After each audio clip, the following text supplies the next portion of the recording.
रामचंद्र महाराज की जय हो। लोकाभिरामं रणरंगधीरं राजीव नेत्रं रघुवंशनाथं कारुण्यरूपं करुणाकरन्तं श्रीरामचन्द्रं शरणं प्रपद्ये। मनोजवं मारुततुल्यवेगं जितेन्द्रियं बुद्धिमतां वरिष्ठं वातात्मजं वानरयोधमुख्यं श्रीरामदूतं शरणं प्रपद्ये। श्रीरामदूतं शरणं। मेरे नैना बने चकोर राम तेरे दर्शन को। नैना बने चकोर राम तेरे दर्शन को। दर्शन को हरि दर्शन को। दर्शन को हरि दर्शन को। दर्शन को हरि दर्शन को। दर्शन को हरि दर्शन को। मेरे नैना बने चकोर राम तेरे दर्शन को। नैना बने चकोर राम तेरे दर्शन को। सुनो राम जी विनय हमारी। सुनो राम जी विनय हमारी। सुनो राम जी विनय हमारी। सुनो राम जी विनय हमारी। मैं तेरे घर का सदा पुजारी। शरण पड़ा मैं तोरे राम तेरे दर्शन को। शरण पड़ा मैं तोरे राम तेरे दर्शन को। दर्शन को हरि दर्शन को। दर्शन को हरि दर्शन को। मेरे नैना बने चकोर राम तेरे दर्शन को। नैना बने चकोर राम तेरे दर्शन को। झूठे जग की झूठी यारी। झूठे जग की झूठी यारी। झूठे जग की झूठी यारी। झूठे जग की झूठी यारी। मैं तेरा तू मेरा मुरारी। मैं तेरा तू मेरा मुरारी। जग में न कोई और राम तेरे दर्शन को। मेरा जग में न कोई और राम तेरे दर्शन को। दर्शन को हरि दर्शन को। दर्शन को हरि दर्शन को। मेरे नैना बने चकोर राम तेरे दर्शन को। नैना बने चकोर राम तेरे दर्शन को। संग के साथी छोड़ गए हैं। संग के साथी छोड़ गए हैं। संग के साथी छोड़ गए हैं। संग के साथी छोड़ गए हैं। मुझसे नाता तोड़ गए हैं। मुझसे नाता तोड़ गए हैं। थाम लो जीवन डोर राम तेरे दर्शन को।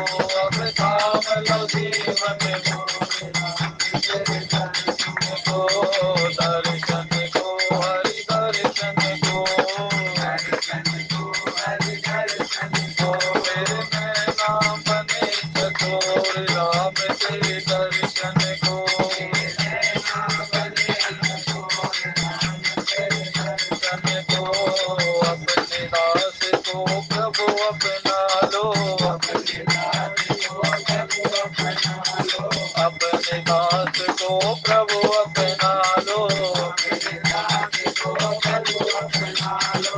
आ जाओ या पास बुला लो। आ जाओ या पास बुला लो।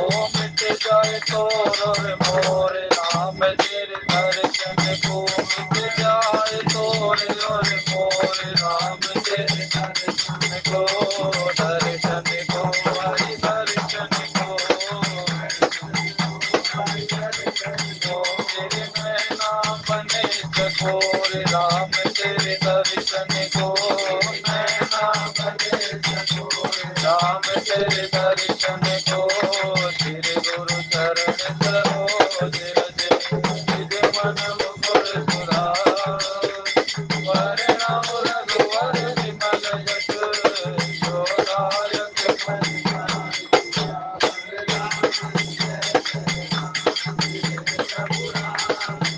जय राम मौसम दीन दीन हित, तुम समान रघुवीर। अस विचार रघुवंश मणि, हरहु विषम वीर। सियावर राम जय जय राम, जय जय राम। बोलिए रामचंद्र महाराज की जय। आप सभी के हृदय में स्थित परम ज्योति स्वरूप परमात्मा श्री राम भक्ति स्वरूप माता जानकी को मेरा प्रणाम। जय श्री राम। राम अमित गुण सागर, आह कि पावई को। संतन सन जस किछ सुने, तुम ही सुनावो सोई। सियावर राम जय जय राम, मेरे प्रभु राम जय जय राम। श्री रामचरितमानस के अंतर्गत द्वितीय सोपान श्री अयोध्या कांड में आप हेलो थोड़ा शिक्षाप्रद नहीं, बहुत शिक्षाप्रद प्रसंग आप सुन रहे हैं। बार बार इस बात का विवरण किया जा रहा है, इसका वर्णन किया जा रहा है कि मंथरा और माता कैकेयी का जो संवाद है, जिस प्रकार से हनुमान जी महाराज और भगवान राम जी का जो संवाद हुआ, उस संवाद के विषय में गोस्वामी जी कहते हैं, यह संवाद जासु उर आवा, रघुपति चरण भक्ति सोई पावा।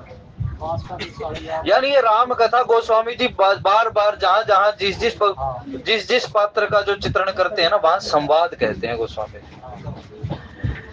लेकिन हम इस रामचरितमानस को विवाद का विषय बना लेते, हम संवाद का विषय नहीं करते। एक वाद होता है, विवाद होता है, संवाद होता है, ये तीन चीजें होती हैं। वाद का मतलब जब इस पर थोड़ी बहुत चर्चा शुरू हो। संवाद का मतलब जब इस पर जिज्ञासा पूर्ण चर्चा हो। और विवाद का मतलब जब इस पर तार्किकता पूर्ण चर्चा हो। श्री राम जय जय राम, श्री राम जय राम। क्योंकि तर्क क्या होता है, देखिए वाद होता है एक सामान्य चर्चा के हम आए, बुरी बातों से, बुरी संगति से बचने के लिए हम इस कथा के डब्बे में बैठ गए। ना तो अपशब्द बोले, ना किसी को बुरा भला कहा, ना किसी में दोष रखा, केवल कुछ समय के लिए यही देखा कि भाई बीड़ी से बच जाएंगे, बीड़ी के धुएं से बच जाएंगे, गाड़ी गलौज से बच जाएंगे, और थोड़ी देर के लिए अपने राम का नाम ले लिया जाएगा। अब कहे कि राम जी का नाम हम सुनते तो है, केवल हमने सुना है, ढंग से सुना भी नहीं, हम बैठ मात्र गए इस डब्बे में। लेकिन गोस्वामी जी मानस में कहते कोई बात नहीं, बैठ भी गए हो ना भाई, यदि कोई झरना गिर रहा है और आप उससे 50 मीटर की दूरी पर भी है ना, तो भी उसकी कुछ छींट आपको लगेंगी।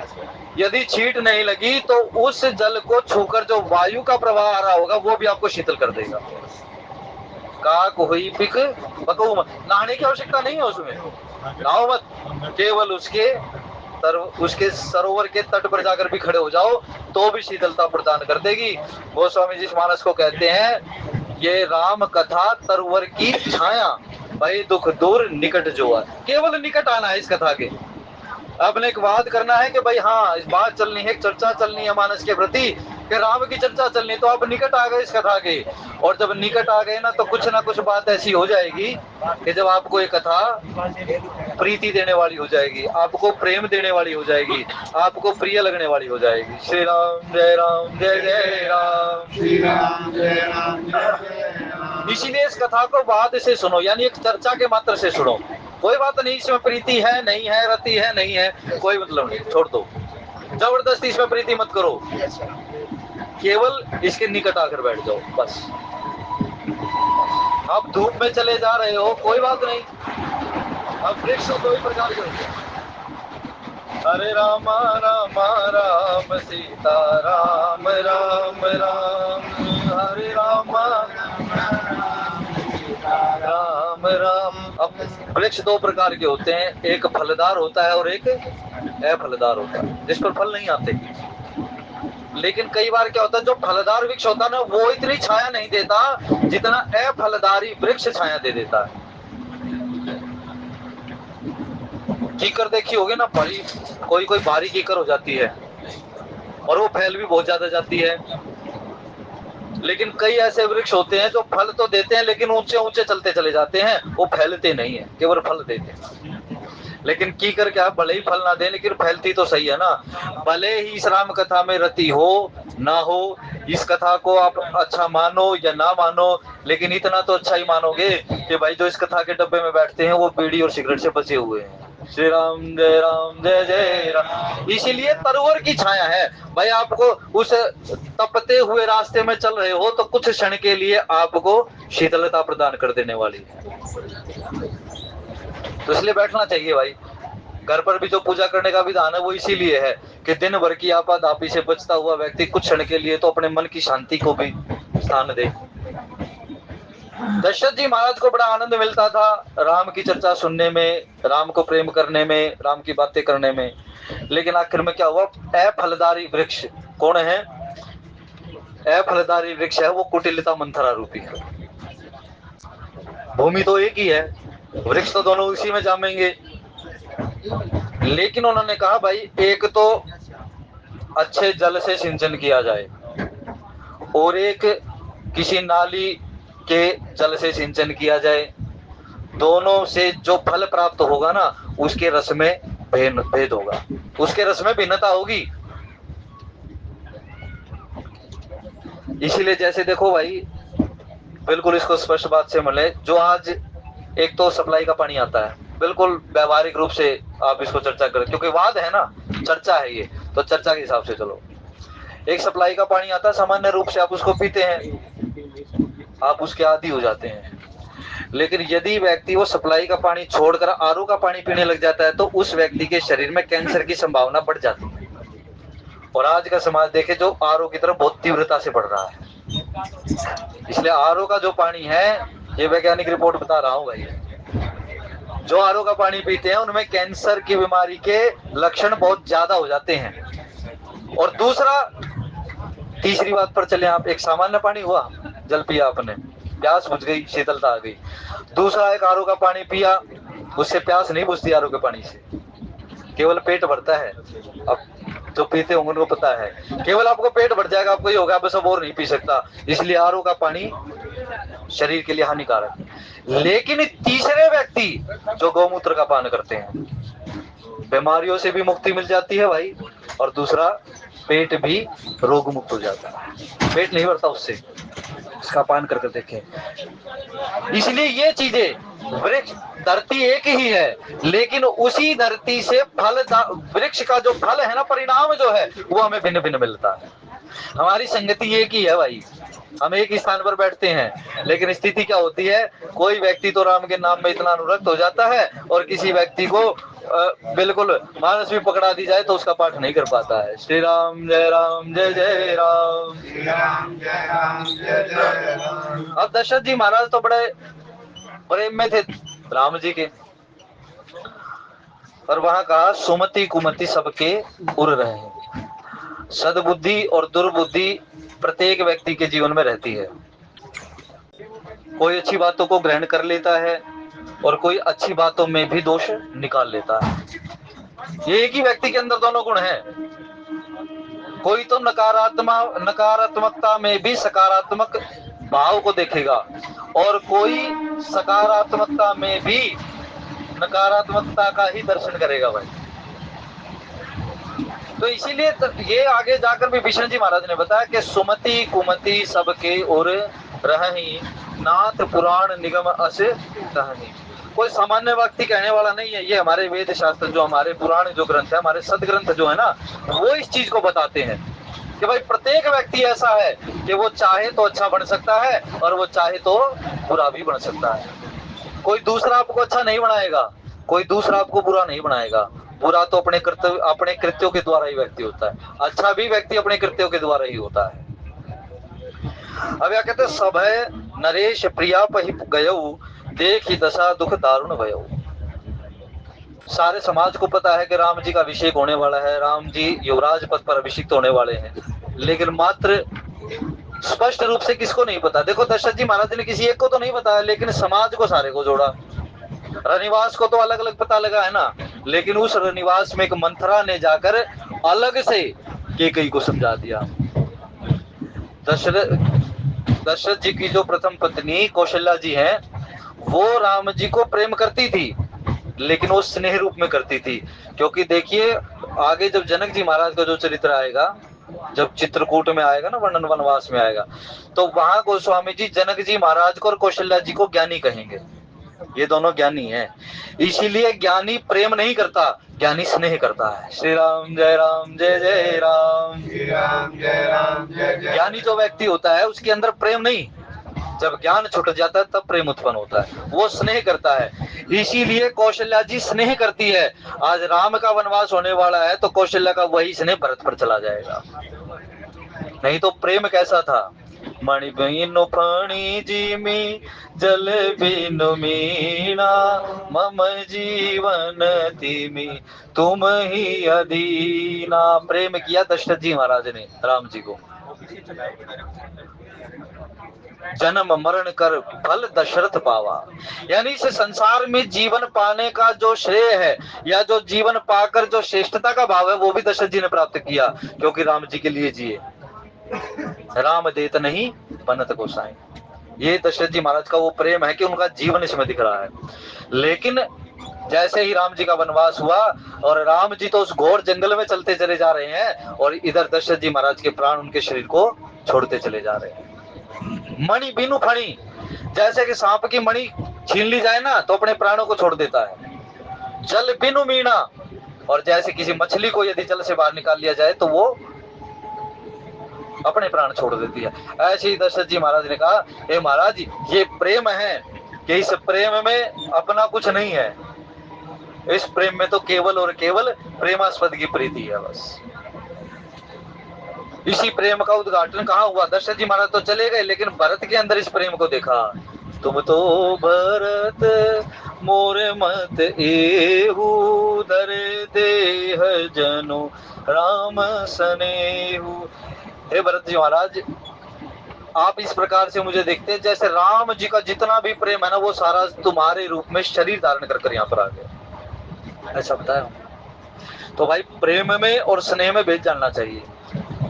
तो जिसके अंदर प्रेम था वो दशरथ जी महाराज आज राम की विलगता, क्योंकि प्रेम में ही विरह का दुख बहुत ज्यादा होता है, स्नेही को दुख नहीं होता। जो स्नेह करता है ना उसको दुख ज्यादा नहीं होता। वो क्योंकि स्नेह मैंने पहले ही बताया वो ज्ञान से जुड़ा हुआ है, और ज्ञान क्या सिखाता है? ज्ञान सहना सिखाता है, प्रेम त्याग सिखाता है। अपने सुख की चिंता प्रेमी को नहीं है, केवल मेरे प्रेमास्पद को प्रेम होना चाहिए। भाई गोपियों से पूछा उद्धव ने जाकर, उद्धव जी महाराज ज्ञानी है और वो गोपियां भगवान श्री कृष्ण को प्रेम करती। उन्होंने पूछ लिया, तुम कृष्ण कृष्ण करती रहती हो, तुम हर समय ये कहती रहती हो कि भाई कृष्ण कृष्ण, तो मैं तुम्हें बता देता हूं कि कृष्ण को किस समय नहीं बोलो, या तुम्हें कृष्ण कैसे याद आएंगे। क्योंकि ज्ञानी का जो मार्ग है वो उद्धव जी महाराज ने कहा कि तुम सारे काम करती हो, तो मैं तुम्हें ऐसा उपाय बताता हूँ तुम कृष्ण को याद रख सको। तो गोपियां कहती है, उद्धव हमें याद रखने की आवश्यकता नहीं है, यदि कुछ बताना चाहते हो तो हमें ये बता दो, हम कृष्ण को भूले किस तरह से। ये प्रेम की पराकाष्ठा है कि जब व्यक्ति किसी से प्रेम करता है तो उसको एक क्षण के लिए भी ना बुलाए। यदि प्रेम के लक्षण जानने हैं तो नारद भक्ति सूत्र को पढ़िए। नारद भक्ति सूत्र में नारद जी महाराज ने प्रेम के 6 लक्षण बताए हैं, उसमें से मुख्य 3 लक्षण बता देता हूँ। एक तो अखंड है वो प्रेम, कभी प्रेम में विस्मृति नहीं होती, यानी प्रेम में अपने प्रेमास्पद को कभी बुलाया नहीं जाता। दूसरी वो अवच्छिन्न है, यानी वो निरंतर बना रहता है। ये 2 मुख्य प्रेम के आधार हैं, निरंतर प्रीति बनी रहे। भगवान राम भी तो यही कहते हैं, आप निज ग्रह जाऊ सखा और बजऊ मोहि दृढ़ नेम। मुझे दृढ़ नियम के साथ धारण करना और अपने हृदय में उस मेरे प्रेम को धारण करना। राम जी स्पष्ट उपदेश देते हैं। इसीलिए भाई रामचरितमानस को पढ़ने वाले, प्रेम को समझने वाले जो है ना, प्रेम को भली प्रकार से समझिए। श्री राम जय राम, श्री राम जय राम जय श्री राम जय राम, श्री राम जय राम जय जय। तो दशरथ जी महाराज ने जब सुना कि केकई को भवन में चली गई, तो दशरथ जी महाराज के अंदर डर हो गया। डर, अब यहाँ दशरथ जी महाराज को जो लोग या रिप्रेजेंट करते हैं वो कैसे करते हैं, उनका दर्शन कामी का भाव दिखाते हैं दशरथ जी महाराज में, कि दशरथ जी महाराज के अंदर कामना ज्यादा ही थी। गोस्वामी जी कहते हैं संसार में यदि किसी के अंदर कामनाएं है ना, तो उसको बुरा नहीं समझना चाहिए।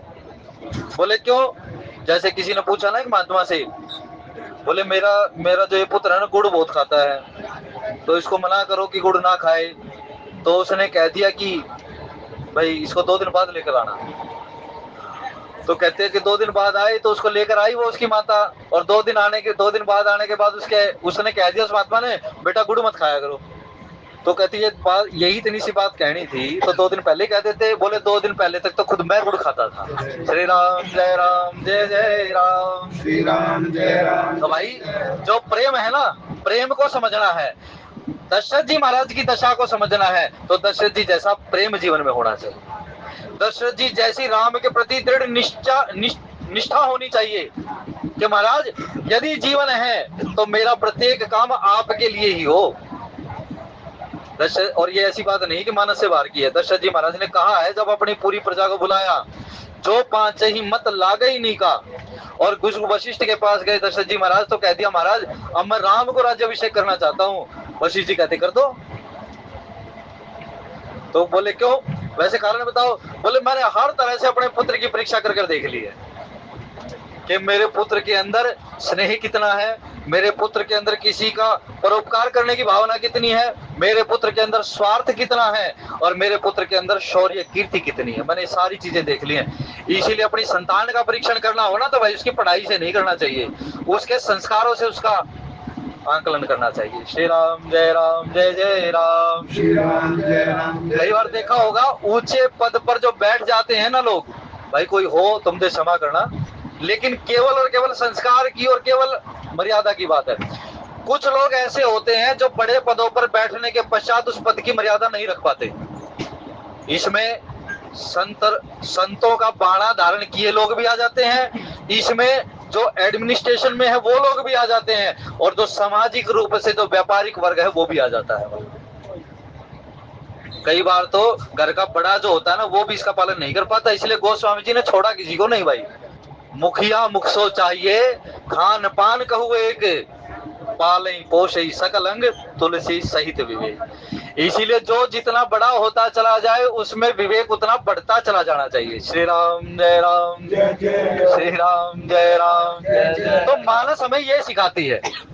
दशरथ जी महाराज बड़े तो हो गए, प्रेम भी धारण कर लिया, लेकिन जो विवेक था ना वो विवेक किसी को परख नहीं पाए। और सबसे ज्यादा यदि कोई संत मार्ग पर चलता है, यदि कोई आध्यात्मिक मार्ग पर चलता है, तो उसकी पहले टांग खींचने वाला उसका घर ही होता है। सबसे पहले उसकी टांग खींचेगा ना तो उसका घर का कोई सदस्य ही खींचेगा। बाहर के संतों को क्या उससे लेना देना? भाई संत बन जाओ, हमें क्या दिक्कत है, आप भगवान का पूजन करो, क्या दिक्कत है। लेकिन घर वाले ही पहले कह देंगे कि भाई घर का जोगी जो होता है ना वो कभी किसी को नहीं सुहाता। इसीलिए अपने अंदर से राम से जुड़ना चाहिए, लेकिन राम के साथ साथ कोरा राम राम मत करना भाई। कभी माला लेकर बैठ गए, भजन करने के लिए बैठ गए, मैं तो संसार से बेकरार हूं, ये भजन नहीं होता। आज के परिप्रेक्ष्य में ऐसा भजन अपेक्षित नहीं है किसी से, और हो भी नहीं पाता। आज के समय में जो भजन है, आपको मिला हुआ कर्तव्य निष्ठा के साथ आप निभा पाओ और उसमें आप आसक्ति ना रख पाओ, इसी का नाम आज के समय में भजन है। लेकिन हम कोई काम करते हैं तो उसका पूरा का पूरा फल परिणाम हम अपने लिए चाहते हैं। श्री राम जय राम, जय जय राम। अब दशरथ जी महाराज ने भी यही सोचा, राम देत नहीं बनत गोसाई। अरे आप विचार तो करो, यदि कोई ऋषि आपसे राम को मांगने आ रहा है तो क्यों आ रहा है? उस ऋषि का हेतु क्या है? जो घर बार छोड़े बैठा है उसको आपकी संतान से क्या लेना देना है? उसको तो कुछ नहीं लेना देना। लेकिन आप राजा हैं, राजा से याचना की जा सकती है, लोगों से याचना नहीं की जा सकती। और याचना करने वाले को ऐसा पात्र होना चाहिए कि वो उस दान में मिली हुई चीज का उपयोग कर सके, सदुपयोग कर सके। विश्वामित्र जी महाराज यज्ञ करने वाले थे, विश्वामित्र जी महाराज ऋषि पन को धारण करने वाले थे, वो ब्रह्म तत्व को जानने वाले थे, इसीलिए वो ब्रह्म को लेने आए। और ब्रह्म को किससे लिया जा सकता है? जो ब्रह्म को जान चुका, जो ब्रह्म को प्राप्त कर चुका। आपके अंदर जितना भी ज्ञान है ना भाई, उस ज्ञान को अभिमान में परिवर्तित मत होने दो। कभी कोई संत आपके सामने यदि आ जाए और वो संत यदि आपको ये कह देना कि भाई आप मेरे समर्पित हो जाओ, या आपसे कोई भगवत चर्चा करने लग जाए, तो उस संत के आगे अपना अभिमान, अपने ज्ञान का प्रदर्शन नहीं करना चाहिए। दशरथ जी महाराज ने लेकिन ये बात की, लेकिन फिर भी वशिष्ठ जी महाराज ने कहा संभल जाओ, सामने ऋषि खड़ा है, आप 2 दोगे तो ये 8 आएंगे वापसी। श्री राम जय राम जय जय राम, श्री राम जय राम। ये चौगुना फल आपको प्राप्त होगा। चौगुना फल क्यों? क्योंकि ये ज्ञान और वैराग्य ले जा रहे हैं, ज्ञान और वैराग्य ले जा रहे हैं, ये धर्म ले जा रहे हैं और ये कामना ले जा रहे हैं। इसके बीच के जो रह गए ना, अर्थ रह गया और मोक्ष रह गया, वो दोनों चीजें आपको बाद में मिल जाएंगी भाई। इसीलिए कोई संत आपको मिल जाए तो संत को दोनों चीजें सौंप देनी चाहिए भाई अपने मन से। अब दशरथ जी महाराज के अंदर जो ये कामनाएं थी ना, ये दशरथ जी महाराज की कामनाएं आज केकई के सामने प्रकट हो गई महाराज। और क्योंकि झटका लगा कि वो कोप भवन में चली गई है। अयोध्या में तो इतना सुंदर कृत्य हो रहा है कि अयोध्या सजाई जा रही है, कल प्रातः काल जो राम का अभिषेक होने वाला है, लेकिन वो कोप भवन में चली गई। ऐसा क्या काम हो गया भाई? ये तो वही सीधा सा काम हो गया कि जब भी वहां बारात चलने को चली है तो बुफर उस कर बैठ गया हो भाई। श्री राम जय राम जय जय राम। जो मुख्य व्यक्ति होता है ना, क्योंकि कैकई के पास ही राम थे, राम का जो सबसे अधिक पालन किया ना वो कैकई नहीं किया है। कोई पूछता यदि राम कहाँ है तो वही कैकई के भवन में है, और बोले राजा कहाँ है, बोले जहाँ राम है, और बोले प्रजा कहाँ है, जहाँ दशरथ जी महाराज है। क्योंकि राजा के साथ ही तो प्रजा रहती है, यथा राजा तथा प्रजा। पूरी की पूरी प्रजा ये देखती है। आगे जो प्रसंग आएगा कि दशरथ जी महाराज उठे नहीं है, तो पूरी की पूरी प्रजा की दृष्टि कहाँ है? कैकई के भवन की ओर है, कि महाराज का शयन तो यही होता है ना। इसीलिए भाई जो अपनी की कामनाएं हैं, जो आपकी लालसाएं हैं ना, उस लालसाओं को इतनी ज्यादा मत बढ़ने दो कि जब वो कटने लगे तो आपको दर्द होने लगे। कामना इतनी ही अच्छी कि उसका भोग कर लिया जाए बस। श्री राम जय जय राम। श्री राम जय राम। तो सभया नरेश प्रिया पही गयो, डर के साथ दशरथ जी महाराज ने कैकई के भवन में प्रवेश किया है। अब भाई डर कैसा? आप तो राजा हो, लेकिन वो तो रानी है, आपको उससे डर कैसा है? लेकिन कहते हैं अच्छी बनने वाली थी, लेकिन इस समय में ये कोप का कारण क्या था? ये डर है, सहज है कि भाई हमारा तो भजन पुष्ट होने वाला था ना, हमें तो राम हमारे हृदय रूपी सिंहासन पर विराजमान होने वाले थे, लेकिन यहाँ ये क्या हो गया? एक का सिंहासन मिला भी नहीं है और दूसरे ने अपनी सैया छोड़ भी दी है। कोप भवन का मतलब होता है, कोप का मतलब क्रोध, और वो क्रोध ऐसा नहीं होता कि भाई किसी को मार डालो या किसी को ऐसा कर दो, वो क्रोध ऐसा नहीं होता। जैसे कोप भवन, आप जैसे इसको इस बात से समझे, जैसे शादी होती है ना, और जहाँ थापे लगवाने के लिए लिया जाता है, उसको वर को लेकर जाया जाता है दुल्हन के साथ, उसको कोहबर कहते हैं। और जब कोहबर कहते हैं तो वहां जाकर क्या होता है? थापे तो लगा दिए, लेकिन वहां जाकर हंसी ठिठोली होती है, वहां होती है ना, छंद सुनाए जाते हैं, भाई छंद सुनाओ, उसके साथ मजाक होता है। ऐसे ही जो कोप भवन होता है ना, कोप भवन मात्र और मात्र एक अपना प्रभाव डालने का स्थान है बस। कोप भवन ऐसा नहीं कि भाई किसी को मैं ये कर दूं कि मैं वहां अंदर चला गया तो कोई यहाँ आएगा तो मैं उसको मार ही डालूंगा, ऐसा नहीं। एक ही उस कोप भवन में गई कि किसी ना किसी बात से इसको रिसाई आ गई। रिसाई का मतलब इसको कुछ खिज हो गई है, या किसी बात से नाराज है ये।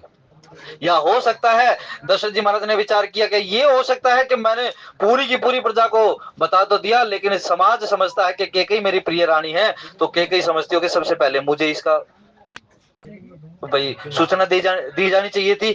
लेकिन दशरथ जी महाराज के मन में क्या था? दशरथ जी महाराज कहते सभी को तो सूचना हो गई, लेकिन कैकई को मैं जाकर खुद सूचना दूंगा।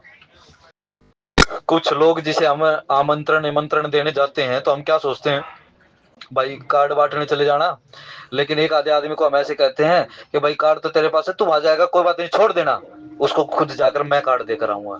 तो आदमी क्या करता है, वो सोचता है कि दोनों बातें आ जाती। वो तो अपने प्रेम के साथ गया ना, कि अपने स्नेह के साथ गया कि मैं इसको खुद जाकर काट दूंगा महाराज। लेकिन वो व्यक्ति क्या सोच लेता है, किसी के पास उसका कार्ड दूसरे को पता लग गया कि उसके पास तो कार्ड चला गया, वो कहेगा पहले मेरे को कार्ड देना चाहिए था। कैकेयी के साथ ये घटना घटी। श्री राम जय जय राम। श्री राम। तो राम के राज्याभिषेक की जो जो कार्ड था ना, निमंत्रण कार्ड था, वो कैकेयी को बाद में मिला। और वो कार्ड देना दशरथ जी महाराज को इतना भारी हो गया कि महाराज अपने प्राण ही छोड़ने पड़ गए, ऐसी स्थिति। तो राम के लिए जिया जाए तो ऐसे जिया जाए कि जब राम का प्रेम छूट जाए ना, तो इस संसार ही छूट जाए। फिर उन्होंने कहा, भूमि शयन पटु मोट पुराना दिए डारी तन भूषण नाना। अब एक जो स्त्री होती है, उस स्त्री के लिए क्या सबसे अधिक सौभाग्यशाली होता है? उसका चूड़ा, उसका मंगलसूत्र, सिंदूर और उसकी चूड़ियां। ये चार चीजें उस स्त्री की सौभाग्य को दर्शाती हैं। और आभूषण जो पंच होते हैं, जो इन चारों चीजों को जो सुसज्जित कर देते हैं, इनकी शोभा बढ़ा देते हैं। लेकिन आज क्या किया, कैकेयी ने ये सारी ही उतार दी। ना सिंदूर को धारण किया, ना मंगलसूत्र है, आभूषण नहीं है, और ऐसा एक पुराना कपड़ा पहन लिया कि जिसको कहते हैं महाराज इसका तो सब कुछ लुट गया। ऐसी स्थिति हुई।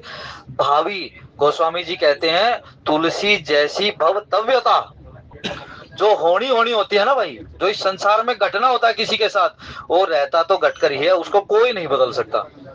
लेकिन स्थिति क्या होती है, कुछ उपायों से, कुछ भगवत भजन से, कुछ अपनी समझदारी से, कुछ भगवत कृपा से जो है उसका प्रभाव कम किया जा सकता है। ये जो पूजा अनुष्ठान आप करते हो ना इस संसार, इनका केवल यही हेतु है कि भगवान इसी कारण से कुछ उसका प्रभाव कम हो जाएगा और कुछ हमारे द्वारा आपका भजन हो जाएगा। हरे राम राम राम सीता राम राम राम, हरे राम राम राम सीता राम राम। अब यहाँ कहते कुमति ही कसी कुबेशता भाभी अन अहिवात सूच जनु भाभी।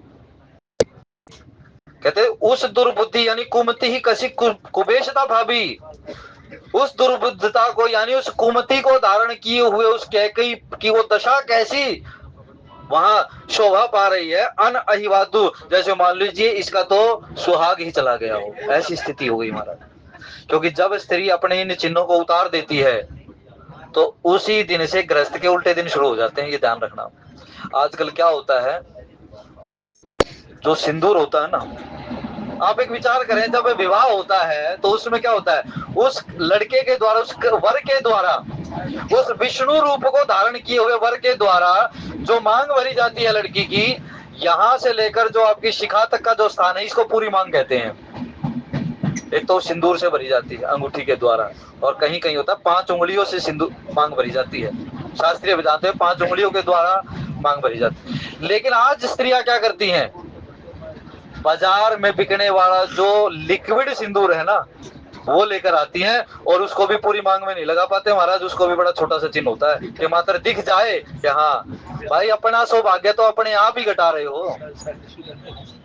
देखो इस बात में कोई दो राय नहीं कि आप बिहार साइड चले जाएं, आप साउथ साइड चले जाएं, वहां की जितनी स्त्री हैं वो वंदनीय हैं, क्योंकि वो अपने सारे के सारे सुहाग चिन्हों को धारण करती हैं भाई। लेकिन दुर्भाग्य है कि हमारे इस उत्तर भारत में इधर जो है ना, ये घटती घटती चली जा रही है। ठीक है मॉडर्न बनो, लेकिन मॉडर्न बनने का इतना मतलब नहीं है कि भाई थाली में रखी हुई रोटी को छोड़कर आप बनावटी रोटी खाने लग जाओ। श्री राम जय राम। भूख तो उसी रोटी से मिटेगी जो अनाज के द्वारा बनी हुई होगी, आर्टिफिशियल रोटियों से भूख नहीं मिटेगी भाई। स्त्रियों के लिए कोई गुरु नहीं है। आजकल देखा होगा ना, स्त्रियां गुरु बनाती फिरती हैं बहुत बहुत। स्त्रियों के लिए कोई गुरु नहीं है, अपनी गृहस्थी को अच्छा चलाएं, उसी से उसकी मुक्ति निश्चित है। ये शास्त्र वचन है, किसी का नहीं। लेकिन आज देखो तो पुरुषों से ज्यादा जो है स्त्रियां गुरु बनाए फिरती हैं महाराज।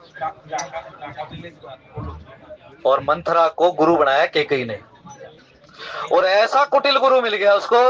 एक गुरु मिला माता पार्वती को, नारद वचन न मैं परिहरऊं बसाऊं भवन, भले ही मेरा घर बसे या मेरा उजड़ जाए, लेकिन मैं अपने गुरु के वचन नहीं तजूंगी। बोले क्यों? क्योंकि मेरे गुरु ने उस परमात्मा को प्राप्त करने का सूत्र बताया है। लेकिन यहाँ कैकेयी को मंथरा ने क्या बताया कि तेरे जो पूर्व के जो संस्कारों के द्वारा जो तुझे 2 वचन तेरे रहते हैं ना, वो दशरथ जी से मांग ले। और उसमें बता भी दी, भले ही वो प्राण छोड़ दे अपने, इस बात को ध्यान रखना, भले ही दशरथ जी का प्राण चले जाए, लेकिन तुझे भरत को ही राजा बनवाना है। ऐसी कुबुद्धि वाला गुरु किसी को मिल जाए जो भगवत मार्ग को आपको छुड़ा दे भाई, तो ऐसे गुरु को कौन धारण करना चाहेगा? लेकिन तुलसी जैसी भवतव्यता, इसको वशिष्ठ जी महाराज भरत को कहते हैं। जब भरत बिलखते हैं जब वशिष्ठ जी महाराज के सामने कि मुझे बुलाया क्यों नहीं गया, मुझे राजा बनाना था, तो मेरा अभिषेक करना था, तो मुझे क्यों नहीं सूचना दी गई? यदि मुझे सूचना देती तो न तो राम का वनगमन होता, न तो मेरे पिता का मरण होता। वशिष्ठ जी कहते हैं कोई बात नहीं, जो हो गया अब उसको कौन टाल सकता है। लेकिन सुन, भरत भावी प्रबल बिलख कहो मुनिनाथ, हानि लाभ जीवन मरण यश अपयश विधि हाथ। ये 6 चीजें भाई मनुष्य के हाथ में नहीं है, लेकिन जबरदस्ती इसी को करने पर तुले रहते हैं। श्री राम जय राम जय जय राम, श्री राम जय राम जय। आप किसी काम को करते हो तो आप गारंटी नहीं ले सकते कि मुझे इस काम में लाभ होगा या हानि होगी। अब ये गारंटी भी नहीं ले सकते कि मैं इतनी गारंटी लेता हूं कि मुझे इस काम को करने में हानि नहीं होगी, ले ही नहीं सकते। ना लाभ की गारंटी ले सकते, ना हानि की गारंटी ले सकते। हानि लाभ जीवन मरण, इस बैग को ऊपर रख दो ना, बैठ जाएंगे। श्री राम जय जय राम, श्री राम जय जय राम। बैठो। श्री राम जय जय राम, श्री राम जय राम। तो भाई गारंटी किसी की नहीं ली जा सकती, लेकिन यहाँ मंत्रा गारंटी दे रही है कि तू को भवन में चली जा और अपना जो स्त्री चरित्र है ना, स्त्री हट है, उसको दिखा, तो तेरे ये 2 वचन भी पूरे हो जाएंगे और तेरा भरत पुत्र भी राजा हो जाएगा। हमारे अंदर कुछ ऐसी भावनाएं प्रबल कर दी जाती हैं कि भाई इसमें तो तेरा अहित है, इसमें तो तेरा अहित है। लेकिन कभी नहीं भाई, अहित यदि आप किसी का अहित तो होना ही है ना, तो भाई उसको कोई नहीं टाल सकता। और यदि किसी का भला होना है तो उसको भी कोई नहीं टाल सकता, क्योंकि ये सारी चीजें 2 चीजों पर निर्भर करती हैं, एक उस परमात्मा की कृपा और दूसरा हमारा संचित कर्मों के द्वारा प्रारब्ध में परिवर्तित हो जाना। ये 2 चीजें आज जो हमें मिल रही है ना, ये इन्हीं का फल है भाई। श्री राम जय जय राम, श्री राम जय जय। तो कहती जाई निकट निप कह में तो वाणी, प्राण प्रिया की हेतु निशानी। कहते हैं महाराज, जाई निकट नृप कह मृदु वाणी। दशरथ जी महाराज निकट चले जाते हैं कैकेयी माता के और मृदु वाणी बोलते हैं, क्योंकि भाई पत्नी है उनकी। एक बात और ध्यान रखना, जो व्यक्ति अपनी पत्नी को बड़े कटु वचन बोलता है ना, लक्ष्मी उसके घर में निवास नहीं करती। अपनी स्त्री का सदैव आदर करना चाहिए, और अपनी स्त्री का तो नहीं, इससे भी ज्यादा। यदि बाहर भी किसी को आप देख रहे हो ना महाराज, बाहर भी कोई स्त्री का आपको दर्शन हो जाता है, तो उसके चरणों की तरफ नजर जानी चाहिए, तब जाकर भक्ति पुष्ट होती है। जो भक्ति मार्ग के पथगामी हैं, अगर उनको भक्ति पुष्ट करनी है ना भाई, तो उनको यदि कोई स्त्री दिख जाए तो उसके चरणों की तरफ पहले नजर जानी चाहिए। और जिसकी नजर चरणों की तरफ चली गई ना भाई, उसकी नजर कभी दोषपूर्ण नहीं हो सकती। श्री राम जय राम, श्री राम जय जय। इस बात को सदैव धारण करना चाहिए। अगर संसार में उन्नति चाहते हो, यदि अपने मानसिक उन्नति चाहते हो, तो ये काम करना प्रारंभ कर दो। कभी भी पतन की, व्यास कहती है कि कभी पतन की तरफ नहीं जाओगे। दशरथ जी महाराज गए, ये सारी जो चीजें है ना, दशरथ जी महाराज को चरित्र मात्र उनको कामी समझकर इसका वर्णन नहीं है, ये वो सूत्र है हमारे जीवन के जो हमें धारण करने चाहिए। दशरथ जी महाराज ने गए तो महाराज वहां जाकर उसको मृदु वचन कहे। यदि कोई व्यक्ति गुस्से में हो, यदि कोई थोड़ा सा भाई रूठ गया हो, तो उसको मृदु वचन कहने चाहिए, लेकिन पहले उस स्थिति से अवगत हो जाना चाहिए कि आखिर में गुस्से में क्यों है। इसका एक उदाहरण समझे आप, जैसे आप हवन कर रहे हो और हवन करते समय जो उससे अग्नि उठती है, वो तो स्वाभाविक उठ रही है, क्योंकि आपने उसको प्रज्वलित किया है, आपने उसको आवाहित किया है। लेकिन उसके पश्चात जब आरती की जाती है ना, कभी देखना उन पंडित जी को जब वो हवन करते हैं, तो जो आरती की थाली होती है उसके चारों तरफ से वो जल घुमाकर और उस हवन की अग्नि में डालते हैं। जब वो अग्नि में जल डाला जाता है तो अग्नि क्या होती है? अग्नि एकदम प्रज्वलित होती है ना। क्यों? क्योंकि जब व्यक्ति के अंदर कुछ भाव छुपा हुआ हो और उसको परिस्थिति उसके अनुरूप मिल जाए, उसको यदि कोई साधन उसके अनुरूप मिल जाए, तो उसका और भी बढ़ चलता है उसकी तरफ। इसीलिए यदि आप भक्ति मार्ग पर चले हैं ना, तो भाई आप अपने साधने से बनाओ, अपनी परिस्थिति ऐसी बनाओ कि आपको संतों का संग हो, आपको अच्छे लोगों का संग हो, आपको सत्संग का संग हो महाराज। लेकिन यदि किसी ने, भाई कहते हैं ना कि किसी ने उखड़ी में सिर देना ही है, तो फिर तो उसका तो भगवान वाले है। दशरथ जी महाराज चले गए, बड़े प्रेम के साथ कैकेयी को कहा कि प्राण प्रिया के ही हेतु रिसाणी। प्राण प्रिया, अभी शब्द को समझना। दशरथ जी महाराज वो क्या कहते हैं विश्वामित्र को?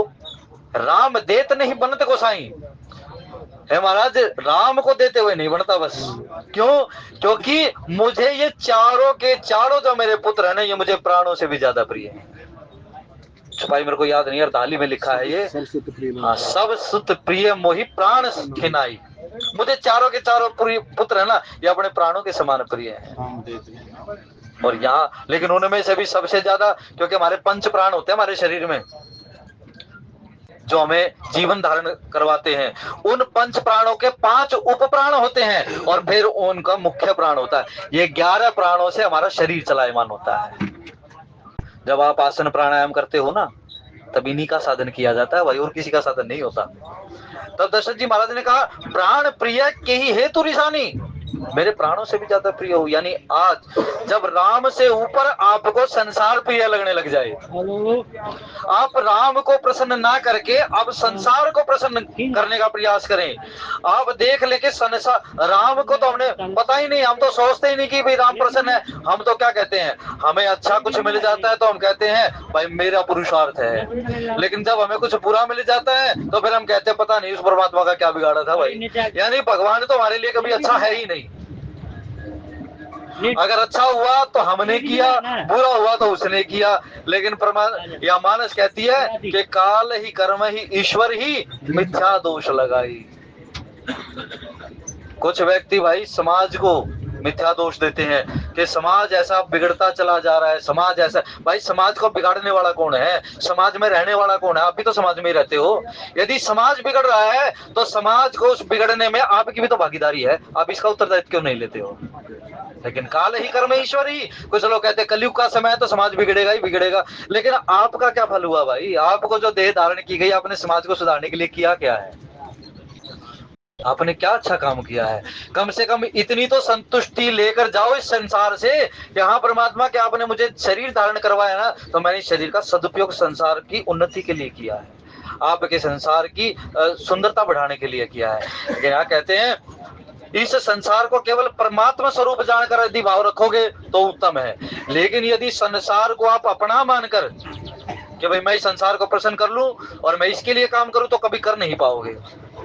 क्योंकि संसार को प्रसन्न करने में व्यक्ति अपनी प्रसन्नता भी खो बैठता है।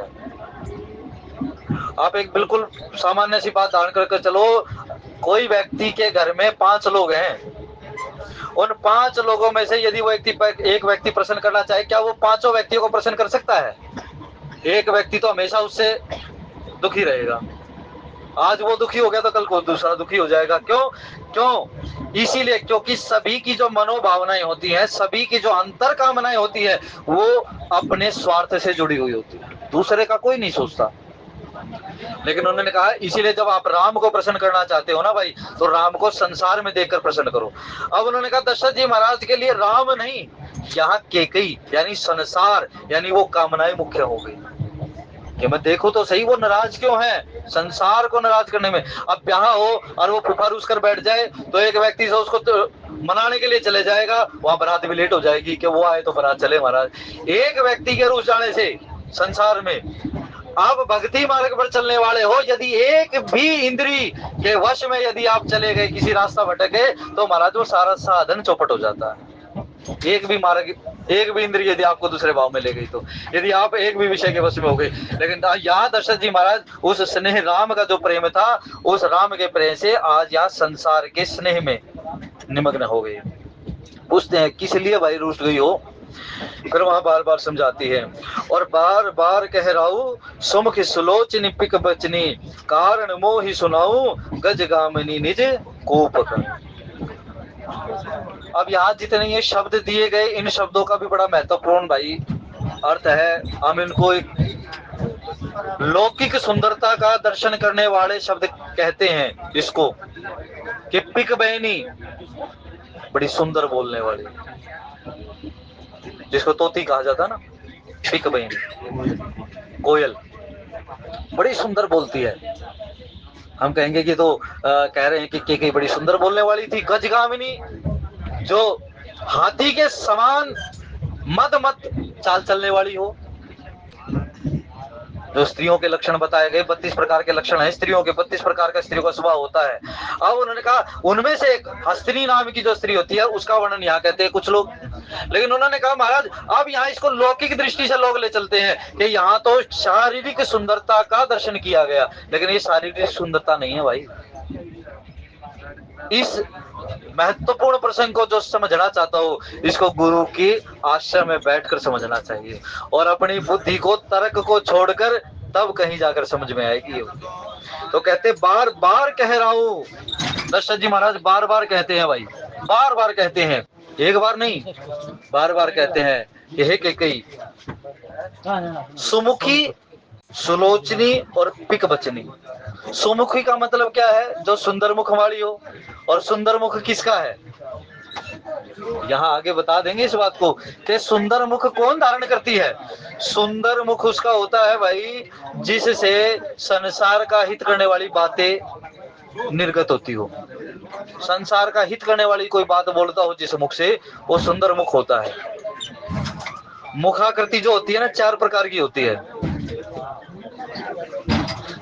ये इसीलिए मैं कह रहा हूं कि यदि इस प्रसंग को सुनोगे, यदि इस प्रसंग को बड़ी दृढ़ता के साथ और विस्तृतता के बृहद रूप में इस प्रसंग को सुनोगे ना, तो आपको ऐसे ऐसे शास्त्रों का भी ज्ञान हो जाएगा जो शास्त्र हमने पढ़े ही नहीं है। जैसे स्त्रियों के लिए बताया गया, हाथों के लिए बताया गया, मुख की आकृति के लिए बताया गया। इस शास्त्र का नाम है सामुद्रिक शास्त्र। ये सामुद्रिक शास्त्र है। यहाँ जो वर्णन हो रहा है, ये जो सारे शब्द बताए गए ना 4-5, ये सामुद्रिक शास्त्र का वर्णन है यहाँ।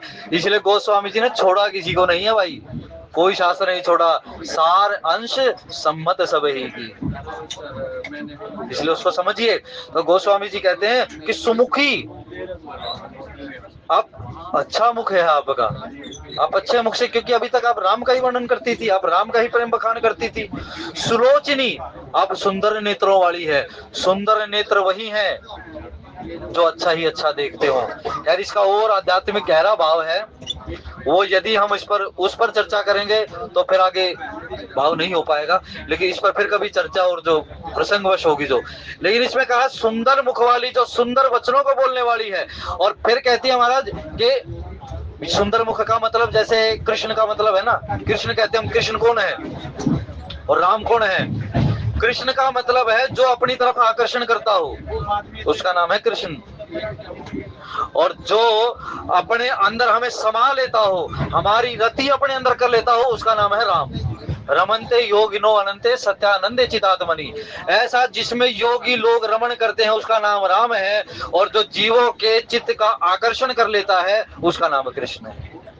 लेकिन हम कृष्ण को केवल वही ग्वाला और वही वृंदावन को समझकर हम कृष्ण का भजन करते हैं। कृष्ण को समझ लिया, हमारी चित्तवृत्ति जा कहाँ रही है भाई? कृष्ण को समझिए। तो उन्होंने कहा सुमुखी सुलोचनी, आपका सुंदर मुख है, लेकिन अब आपका सुंदर मुख नहीं दिखाई दे रहा, क्योंकि मुख की शोभा किससे है? अब कुछ लोग कहते हैं मुख की शोभा, तो भाई देखो जब छोटे बच्चे होते हैं तो कुछ लोग क्या कहते हैं, भाई ये हंसता है तो इसके मुख पे पिंपल पड़ जाते हैं ना, या गड्ढा सा हो जाता है ना। इसको सांसारिक लोग क्या कहते हैं कि बड़ा सुंदर है, भाग्यशाली बच्चा है, लेकिन अच्छा नहीं होता पिंपल पड़ना। ये मैं उसी शास्त्र के हिसाब पर बता रहा हूँ। श्री राम जय राम जय जय राम, श्री राम जय राम। तो ये पिंपल पड़ना मुख में सौभाग्यता की निशानी नहीं है। अब उन्होंने कहा महाराज तो भिख बने आपके सुंदर मुख की शोभा किससे है? मुख की शोभा कांति से है, मुख की शोभा 7 रेखाओं से है। बृहद है इसका वर्णन। लेकिन और फिर सुलोचनी आपके सुंदर नेत्र हैं, भिख बचनी आप बड़ी मृदु वाणी बोलने वाले हो, यानी आप यदि कुछ बोलती हो तो दूसरा आपकी तरफ सहज ही आकर्षित हो जाता है। फिर उन्होंने कहा यानी मतलब जब आपकी वाणी सुनता है, यदि कोई आपकी वाणी सुनता है तो आपकी वाणी इतनी मृदु है और इतनी सरल है कि व्यक्ति आपकी वाणी सुनने से अगाता ही नहीं है, सुनता ही चला जाता है। लेकिन अगाने का मतलब क्या है भाई? यहाँ कहते हैं जिनके श्रवण समुद्र समाना, कथा तुम्हारी सुभग सरिनाना, और पर ही निरंतर वो ही न पूरे। ये जब राम कथा सुनते सुनते हमारे काम अगाते नहीं हो, हमारे कान और भी सुनना चाहते हो, इसको कहते हैं कि महाराज मृदु वाणी हो जिसकी। अब मृदुता ये नहीं कि मंदा मंदा बोलता हो, पतली आवाज हो किसी की, ये मृदुता नहीं है वाणी की महाराज। मैं पीछे भी चर्चा करता हूँ, वाणी में 18 दोष होते हैं। इसलिए मैं कह रहा हूँ हम बृहद में जाएंगे, विस्तार में जाएंगे तो बहुत लंबी बात चली जाएगी। वाणी में 18 दोष होते हैं, हमें पता ही नहीं, हम तो बोलते चले जाते हैं। इसीलिए ये बात सामान्य नहीं कही गई कि भाई शब्द संभारे बोलिए, शब्द के हाथ न पाओ। तुलसीदास जी ने ऐसे ही नहीं कहा, वशीकरण एक मंत्र है, तजदे वचन कठोर। हमारे महात्माओं ने बड़ी सरल बात नहीं कही, बहुत गूढ़ बातें कही हैं, इसीलिए इनको धारण करना चाहिए। और फिर कहते हैं कारण मोहि सुनाऊं, मुझे कारण तो बताओ, कोई कारण तो दो मेरे को कि किस लिए तुम इस कोप भवन में हो। गजगामिनी निज कोप कर। अब गजगामिनी का मतलब कह देते हैं, पहले तो समझते हैं कि भाई कह के यदि कोप भवन में चली गई कोई बात नहीं, कारण होगा तो मैं समझा बुझा लूंगा। लेकिन वहां जाकर जब देखते हैं ना तो शरीर पर भाई कोई सुंदर वस्त्र हैं, ना आभूषण धारण कर रखे हैं, ना मांग में सिंदूर है, ना मंगलसूत्र, सौभाग्य की कोई सूचना नहीं है। तब दशरथ जी महाराज विचार करते गजगामिनी का मतलब कोई भारी कारण होगा, क्योंकि गज जो होता है, हाथी जो होता है, बड़ा भारी होता है और सबसे कामी होता है। मोर, बंदर और गज सबसे ज्यादा काम होता है इनके अंदर। अब उन्होंने कहा महाराज कि गजगामिनी कि इसका जरूर कारण कोई बड़ा भारी कारण होगा, मैं तुमसे वो कारण सुनना चाहता हूँ, मुझे कारण बताओ भाई। और बातें छोड़ो, वस्त्र आभूषण जो है वो बाद में सुसज्जित होना, लेकिन पहले मुझे कारण बताओ। और इस बात को भी धारण कर ला, जैसे हम वस्त्र धारण करते हैं, जैसे हम वस्त्र धारण करते हैं ना, हमारी मानसिक वृत्ति वैसी होती चली जाती है। कुछ लोग क्या करते हैं, मान लो बनियान जो होती है ना भाई, ये देखो मैं बिल्कुल व्यवहारिक लेकर चलता हूँ मैं कथा को, मैं पर लोग की कथा नहीं मांगता मैं, क्योंकि मैं व्यवहारिक तरीके से चलता हूँ, समझने लायक है। जैसे कोई बनियान हो जाती है ना, घरों में क्या करते हैं, बनियान थोड़ी सी फटने लग जाती है, तो कुछ दिन वो स्त्री क्या करती है, जो घर की गृहिणी होती है, उस बनियान को साइड में रख जाती है ना, कि चलो इसको लेके इसको थोड़ा सा और फाड़ के इसका पोछा बना लिया जाएगा। होती है ना ऐसी घटना। ऐसे वस्त्रों का पोछा नहीं बनाना चाहिए, और फटे हुए वस्त्र कभी नहीं पहनने चाहिए, ना कभी किसी दूसरे का पहना हुआ वस्त्र या कोई भी अन्य चीजें हैं वो नहीं पहननी चाहिए। ये बिना मांगे दरिद्रता के सूचक हैं। भगवान ने सभी को इतना सबल बनाया है और बनाएगा और बना भी रहा है, किसी कि आपको जो चाहिए ना वो किसी ना किसी माध्यम से आपको मिल ही जाएगा महाराज। श्री राम जय राम जय जय राम, श्री राम जय राम जय जय। तो उन्होंने कहा कोई बड़ा भारी कारण होगा, मैं ये विचार कर रहा हूँ। मैं तो आया था बड़ा सोचकर कि मैं प्रेम के साथ आपको कुछ बताऊंगा, लेकिन यहाँ तो मैं देख रहा हूँ कि बड़ी 3 भाव प्रकट हुए। आए तो बड़े प्रेम के साथ आए प्रेम के साथ। सूचना मिली तो झटका लगा महाराज, एक बड़ा अचंभा सा हुआ, आश्चर्यचकित हुए। लेकिन जब अंदर चले गए हैं तो महाराज वहां बैठ जाते गोडे टेक कर दशरथ जी महाराज। सब कुछ मान लो जैसे बड़ा भारी कारण है। ये 3 चीजें होती हैं, या तो हम बड़े प्रसन्न होते हैं, या हम मिले जुले होते हैं, या फिर हम बिल्कुल डल होते हैं। क्योंकि 3 ही रूप होते हैं, सत्व, रज और तम। या तो आप गुणी होंगे, या आप दोषी होंगे, और या फिर आप, भाई मेरी विनंती है थोड़ी सी, यदि कोई डब्बे में थोड़ा बीड़ी पी रहा हो ना, क्योंकि मेरे को थोड़ी सी बांस आ रही, तो पी रहा हो तो थोड़ा सा उसमें विराम दे दो।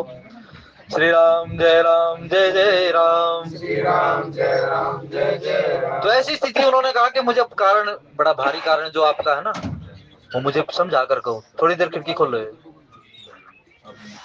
अनहित तोर प्रिया कही कीना, कही दुसिर कही जम चह लीना। अब दशरथ जी महाराज देखो, जिससे हम प्रेम करते हैं, जिसके पास हम जा रहे हैं, तो हम क्या करना चाहते हैं कि तुझे दुख ना हो, या तुझे जिसने दुख दिया है तो मुझे कारण बता कर कह, मैं अभी उसको मलिया मेट कर दूं। भाई जिसने तुझे दुख पहुंचाया हो, अभी मुझे उसका कारण बता, तो मैं उसका कुछ निराकरण करूं।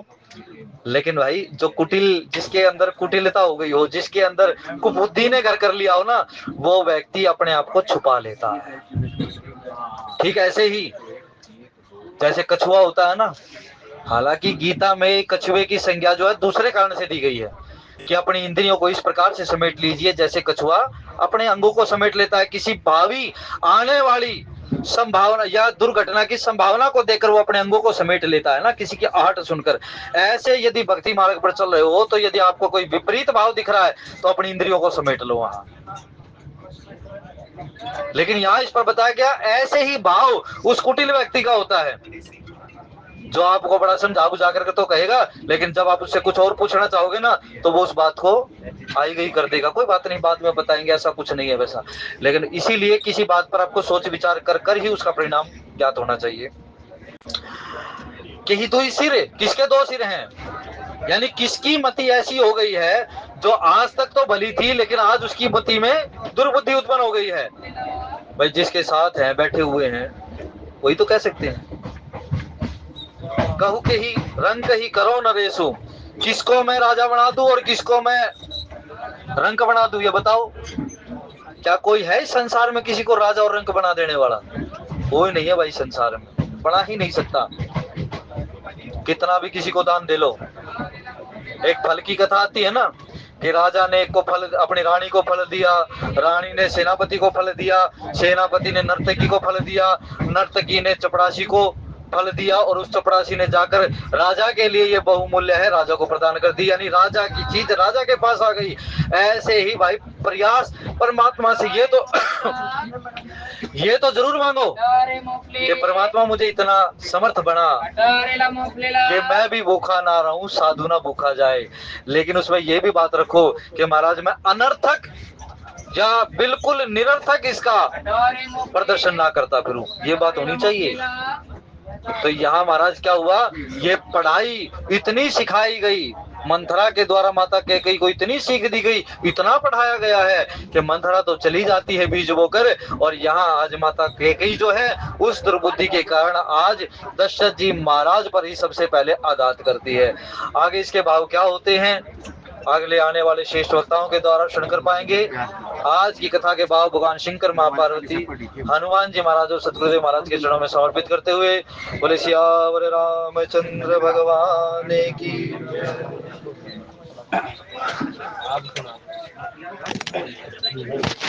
शंकर भगवान।